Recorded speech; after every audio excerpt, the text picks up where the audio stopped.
நான் இஷானை ரொம்ப மிஸ் பண்றேன் தெரியுமா? இந்த மாதிரி இந்த வீட்ல இருந்து முதல் தடவையா ஒருத்தன் போயிருக்கான். பல வருஷங்களுக்கு முன்னாடி இந்த வீட்டில இருந்து ஈஸ்வர் காஷ்யப்ங்கிற ஒரு ஆளும் போயிருக்கான். ஆனா ஈஸ்வர் கஷ்யப்க்கும் எனக்கும் எந்த சம்மந்தமும் இல்லை. நான் இஷானை பத்தி பேசுறேன், நம்ம இஷானை பத்தி. என்கிட்ட உண்மையை சொல்லுங்கண்ணே. நீங்களும் இஷானை ரொம்ப மிஸ் பண்றீங்க தானே? யோசிச்சு பார்க்கும்போது அந்த காலத்துல சித்தப்பா கூட இந்த மாதிரி டீ கடை வாசல்ல உட்காந்துக்கிட்டு தனியா ரோட்டை வெறிச்சு பார்த்துட்டு உட்காந்துருப்பார்ல. அண்ணன் திரும்பி வருவார்னு காத்துட்டு இருந்திருப்பாரு இல்ல?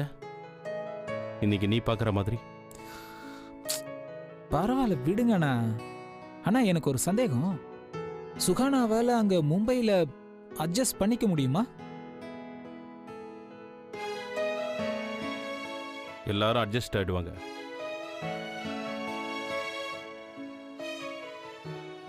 அத்தை இறந்து போனாங்க. உங்க அப்பா இன்னொரு கல்யாணம் பண்ணிட்டு போனாரு. நீ வாழறல?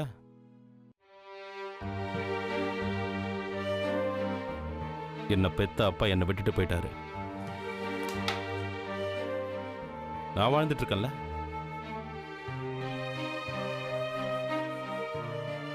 எந்த வித்தியாசமும் இல்லை. யார் வந்தாலும் சரி, யார் போனாலும் சரி,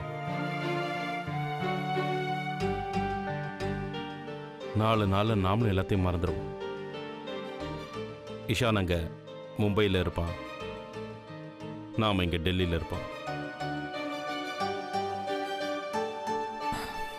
எனக்கு பதில் கிடைச்சிருச்சுண்ணா.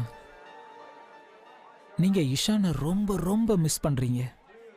டேய், டீ போட சொல்லி எவ்வளவு நேரம் ஆச்சு? இன்னும் போடலையா? சீக்கிரம் போட்டு கொடு, இல்லைன்னா ஸ்டவ் தூக்கி வீசி எறிஞ்சிருவேன். போட்டுட்டேன் இந்திரண்ணா, கொண்டு வர இருங்க. ஒரு மணி நேரமா டீ போட்டுட்டு இருக்கேன்டா. எடுத்துட்டு வாடா சீக்கிரம். குடு குடு. இந்தாங்கண்ணா.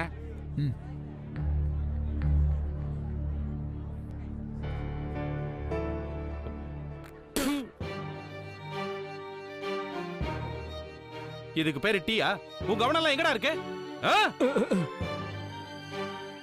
ஆனா கொஞ்சம் அமைதியா இருங்கண்ணே.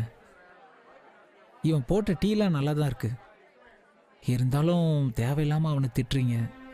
டேய் சாரிடா, ஏதோ கோவத்துல நான். பரவாயில்ல, இருக்கட்டும் இந்திரண்ணா. எனக்கு தெரியும் இஷான் அண்ணன் போறதால நீங்க ரொம்ப வருத்தமா இருக்கீங்க. நானும் இஷான் அண்ணனை பத்தி தான் யோசிச்சுட்டு இருந்தேன். என்ன பண்றது இந்திரண்ணா, சின்ன வயசுல இருந்து பார்த்துட்டு இருக்கான்ல, அவர் மேல பாசம் அதிகமாயிடுச்சு. டேய் டேய், ஏன்டா அழற? இங்க வா வா, உட்கார் உட்கார்.